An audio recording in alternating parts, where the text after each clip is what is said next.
Maaliif inni kuni rakkoo takka qaba. Rakkoo inni qabu sira gaafa suuraa wanni suuraa tuni beekadhu laal boona kiyya wanni suuraa maan takka kaate umrii teeti jiraan baddu miidiyaa irraan baddu laalamma mee amma namni biraa maal jaan amma yeroo kanatti gartee fi qabetame amma maddi jiraata. Salaamu alaykum. Maddi jira ka amma eega ahunno abba afaan oromoffaa siin galu. Suuraan tuni ta duraanii takka natti fakkaate ka. Lakkibbo suuraan qama duraaniiti maal rabbiin sodaattanuu siin. Suuraan ta duraaniiti. Gartanii beekani. Suuraa kana miidiyaa gartanii beekani.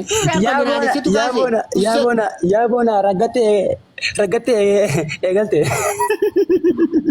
Raggattee fi kun dhugaa jirtu bar jara keenya. Wallaahi kun dhugaa amma kanaafuu. Boonaa dhageeffadha. Amma dhageeffadha. Gaafii ta'e boonaa dhageeffadhu siif hin deemsa. Gurbaan ijoollee xiqqoo mandoo shamarran xiqqoo mandoo guutuu dhageeffadhu. Ijoollee xiqqoo mandoo guutuu ganaadha gartee hunda walitti qabatee galchu ta'a. Ijoolleen shamarran xiqqoo mandoo amma hedduu baalee fi absiin dhageeffadhu. Qoy intalati qoy wishaus. Ganaa shamarran ijoollee xiqqoo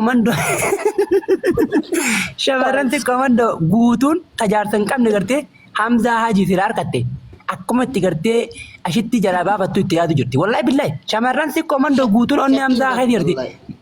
Mee Facebook irra dhaqaati suuraa isaa gidee isaan galakkita meela Hamzaa kenna qimamii kenna abbaa jaalalaa guutuun shamarran jechuudha. Kanaafu soddaadha sammuu dhageeffadha. Soddaadha afraffaa shanaffaa isin godhachuu danda'a. Jala bu'aatii gurbaa kana jabeeffadha. Amma boonaan naafi dhageeffadhu naafi boonaan ammaan tana hinaaffaadhaaf ni arrabsina. Wallahi billahi amma boonaan amma hinaafi arrabsa jisi. Hinaaffaa usi kolkole hinaaffaan kamaadhi dhageeffadhu kun hinaaffaa dhageeffadhu. Innuu biyya masal keessatti dhalate isin ijoollee arargee tanar maal ta'e Allahu ta'aalatu gartee ulee ofiitiin isin irratti doomse moo. Dhageeffadhu boona dhageeffadhu qubni namaa kun harki namaa kun tokkicha qubni kaan dheeraadha kaan gabaabaadha kaan gidduu gala kaan abbu giddoon ammoo gabaabaa furdaa. Akkasumatti namni konturoolee weera dheeraa qaba. Dhageeffadhu konturoo weera dheeraa qaba. Walirra gabaabaa qaba. Kanaafuu Hamzaa rabbii xiiba dibee haa jiraatu. Nuti rabbiitu nu habaare. Walitti deebinaa naafas. Abdii Oromoo kana gaannu.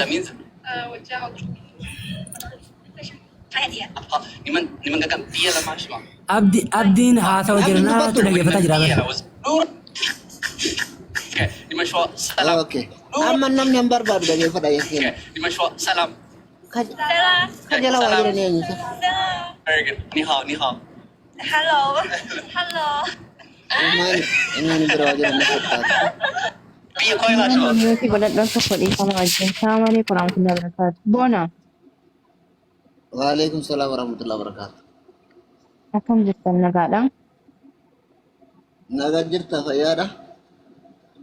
Jira alhamdulillah. Nagaa jirta? Nagaa alhamdulillah. Ergaa kee dabarfadha. Nu qabattee dhuftee adhammoo. Waan nu qabattee ijji sin agartu manaa ta'ee ofirra fuudhee sirriitti qajeelchi ilaalime. Ilaalee bar. Argine. Maaltu sitti dhagahame? Baay'een aare. Nan aara keessatti nan gubataa jira. Maaliif aarte? Haadha faaxeedhaaf. Haadha faaxeetiif aarte? Hojii isiitii miti jechaaf deemtaa? La. Bu'ii laayin kee haa baddu. Taaptaaf godhaa koppiliin godha abdi yoo hojii harkaa qabaachuu baattee dubbadhu caalaatti xumuradhu haasaa kan keeti. Ayyaan amman keessummaadha. Boonaa kiyyaan amma keessummaadhaan kanaaf dubbachuun gaarii miti. Kanaafuu nagaan jiraadhaadha. Isinitti haa tolu amman tana amma ji'a tokko guutuu badeetiin dhufe haa ta'ullee hin beeku miti amma naa qacalle. Jaalala lubbuu. Wayyee. Jaaliyya jirta Ramontu. Jira wallahi ati asumara lubbuun hanya tadi tadi faayidaan qabdu naa hin barbaanne. Fira fi diinallee dabarree jirra amma. Maal taasisa? Miidiyaa irraa baduun gaariidha. Akkam si yaada dhugaa rabbii. Siraanee addeenaaf barreessita naan barreessine kanaafuu na yaaddu jechuudha. Warri naa jaalatu dhugaadhaan keessaa na barreessite jira. Akkati boonaa kiyya waan gaa'irra jirta itti jabaddu yaaqi. Akka faatee fillee boonaa fillee dhageeffadhu. Dhageeffadhu malee si yaafadheera ban. Wallaahi. Abdii kanaaf emaan baanti moo taphaan buntu ban? Imaan. Tokko kee dhabe wallahi yoo Imaan na barbaadde jetti boo maashaallah. Ramzaa fi Abdii ni gaafadhaa ture. Yaa nin jira ijoolleen caalaa amaaraatu qabe maallaqa guuraa jettee Ramzaan tokko maallaqa qiimaan guurni jan solloqaan kun. Anuu qarshii kuma kudhan kenne. Anuu qarshii kuma kudhan kenne. Boona Ramzaa tan naarraa fuudhe wallaahi billaa qarshii kuma dhibba shan nyaate yan riyaala kuma dhibba shan. Anu shakkee jira waan akkasii san dhugaa rabbiin shakkee jira mucaan kun maal ta'e miidiyaa gubbaa dhabame waan jedhu anu wallaahi nama na gaafata malee waan akkasii argee kennee oole. Salaam alaikum. Waalaikum assalam. Amaarri naqabee miidiyaa kanarratti ol ba'urra ifajjeetu naroo jedhan. Abdi dubbad. Abdi baga nagaan dhuftu. Akkamiin egaa jirtani sila haati faateetii fi maaltu maal ta'e boona. Haati faate Ati si dhiisee addaatti deebi'ee jedhe boona. Atitti dhiisemi? Ana Haati Ani haadha faatee yeroo baatee arguu hin sanatti danda'u. barbaadde turte jechuudha bar ija sirraan beekama. Wallaa laazim miskiin. yaa Maal shamarri yoo Haadha faate jettu bari jarra. deeffadheedhaan asitti dhiise. muutu warra dobboleetti sabboontu muutu warra Shamarreen? dhume. Walirra Sabboon tun abboo bakka marattuu hima haasoote. quba qabaadha. Masri keessa warri jiru dhiiraa dhalaa irraallee tamana arabaa mana madaam keessa illee garas baddu. Amma fakkeenya haati faatee Kuwait keessaa badde achi galte. Ammallee caaltuun takka illee argeedha. Biyya kana keessa jaarsaa osoo mana hidhaa keessa jiru badde achi galte. Ammallee eenyu namni biraa Aashittiin takka illee Dubaay irraa baddee itti galte. Maaliif isinitti kaate? Kalas ajendama kana fudhatanii fafoo fuudhanii ta'anii nyaachuudha.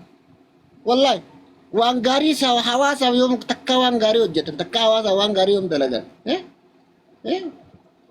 Wallaahi bayyala kana kolkole xixiqqinni akkanaati dhugaan jirtu isinitti hin taatu wallaahi lajee.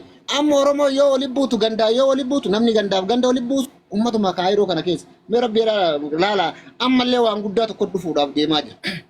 Ila kun cinaa aslii irra goree kun cinaa mubaarak irra goreeti gandi lamaan ganaa Jimmaa fi Arsiin illee wallahuuf deemaa jirti. Quba qabaadha wallaahi kijiba waan kana keessa harka fudhadha. Dhugaa jirtu ani isinitti hima wallaahi. Abbaan barbaade warraggatu danda'a garuu akka waan gartee warri Masrii keessa jiru sun takka ajandaan inni nuu fide yoo ajandaa kijibaa taate malee maan nu fayyade akka Oromooti. Wallaahi akka Oromoo kanaati wanti inni nu fayyade tokko hin jiru. Maan nu fayyade? Ummata gandaaf ganda walitti buusu laal. Yoo waan ajandaa fidu dhabe daabboo bara dargii fidu daabboo shububbooytu gisheeree fakkaatu tana fidaniiti. Balu daabboo gadi mee rabbi sodaadha nama kamtu daabboo amata meeqa amata sadii fi baatii torba moo sadii amata afurii qaba. Amata afurii eebalu waraabee gadhiis bara ajandaadha. Daabboo bara dargii keessaa tagiza mullaaciin hin jirre waraabamte. Wallaahi tagiza mullaacii miti haamtuun hin jirre wanti sibiila ta'e sibiilli samii bu'een tolfamne waraabamte. Wallaahi warra Masrii kana waan inni nu godhe muciyyoolee achirra fidanii haadha daabboo muciyyoo guddoo tana yeroo san isii nu xiqqoodha. Achirra fidanii eebalu daabboo muciyyoo tanaa waraabee akkan gadhiisan mucaa nagaa mucaa daabboon tun abboo amata sadii nama amata sadii mee rabbi sodaadha alaalaa jira keenya amata sadii mee namni ajandaa qaama saalaatiif ajandaa amata sadii barbaadaadha rabbi sodaadha bar warri Masrii waan inni nu godhemu daabboo eebaluutu gadi bahe daabboo eebaluutu gadi bahe jedhani yaa akkanatti balaa buusa warri Masrii keessa jiru kun yoo nu miidhe malee amma maal godhan birrii fuulii dhaban gaafa kan dhageeffadhu waan godhan gaafa dhabanii gaafa daabboo fidan birrii fuuliitu dhagan dhugaa jirtu isinitti maal dhageeffadha wallaahi kanaafuu warri Masrii keessa jiru kuni Hamzaan ammoo waan godhate mooji inni biyyarra naannessee Dubaay keessaa isa Kuwait keessaa isatu fida Dubaay keessaa isatu fida waan gurbaan sun godhate matri rabbitu beeka wallaahi leji rifeensaan qabatu fitu biyya hundarra naannessee dhalama barbaada inni goobaz inni kana qaba isa gabba isa dagaa kana tullee nagarre Hamzaan kana qaba soddaadhallee kana qaba haa nyaatu taanu fi qabee gara barbaadee itti qabbanooyitee ofirraa darbee oo'itu soqachuun isaa gaariidha haa soqatu yes leenca kun wallaahi biqaatii fi nyaatee ammanni kun takka itti qabbanooyite dhiisee akka itti oo'itu soqachuun mirga isaati.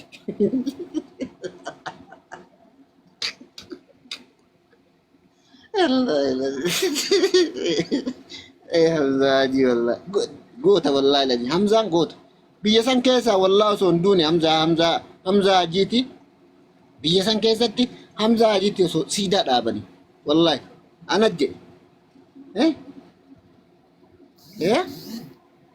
wallaahi anatu jedhe osoo siidaa dhaabaniif kanuma dubbiin jiru. Amma takkaa namni biyya san keessatti iyyuu farabaa keessaa baatu dadhabe inni Dubaay keessaa Kuwait keessaa biyya dinaaraati.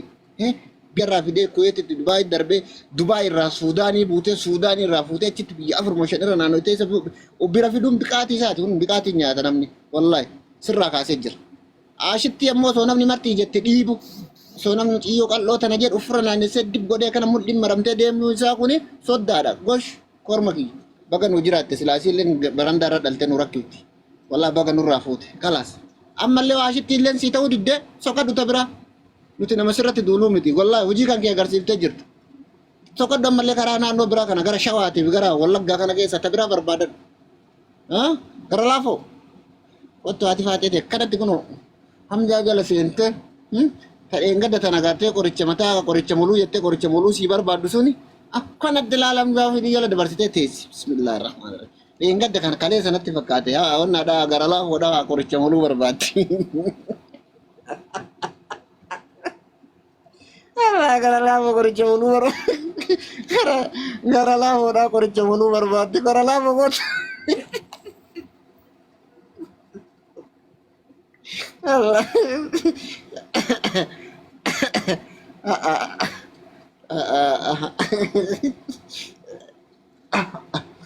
Ay, korban nu ne wallahi. Profesor. Assalamualaikum. Waalaikumsalam warahmatullahi wabarakatuh. Akkam jirta? Akkam habibi jirta? Arafat kan nak kurang benar tu. Awalnya tadi ramai. Nak kurang sih dah lagi tu. Qorichi kaleessin si barbaadu sun si argame moo akkam gara laafoo keenya mangisti. Sperma itu kan aku dicari semua tenajib di rakon kamu.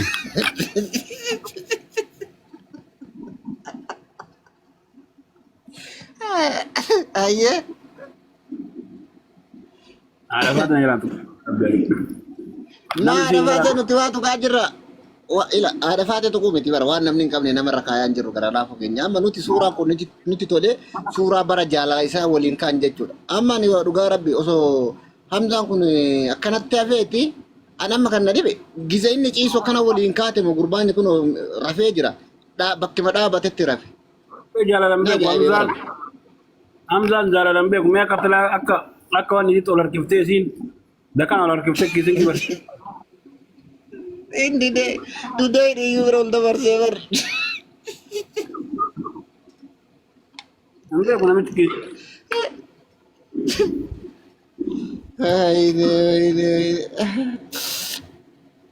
Barane mo garre wallahi. Hawasa ke nuti lari na jolle walla. Wanya tak kira wanya nu. Belafe akan naganya ada bibi. Baada Ini kun surah mesha. kana ramalo batte. Kara lafu. Baada ya kana beka. Namichi kun akkana hin dunun fanne beeta.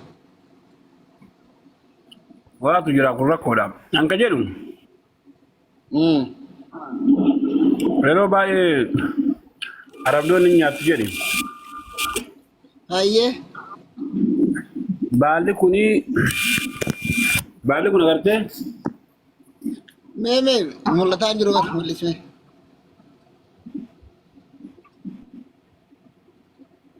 Hayye.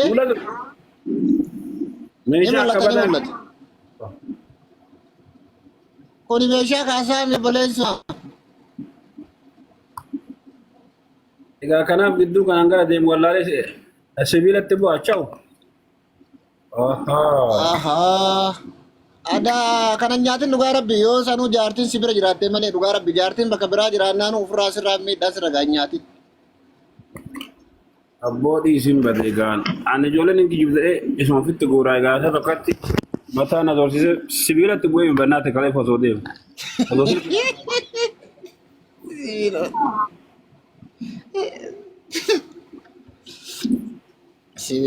Nyaatin isa jedhe ammallee handarii yani hamaam ka jarri jettuun san hamaama sanii handarii kana nyaachuun na beekan keerra miidhaaf irraan ga'uu dhabboleeyso yoo asii bira hin jiraanne rakkisaadha.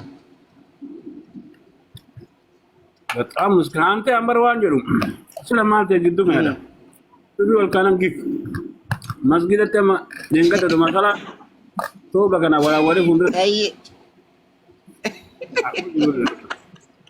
አከና መገራን ኩፍር ገደ ለቦታ ፊ ካልፈደ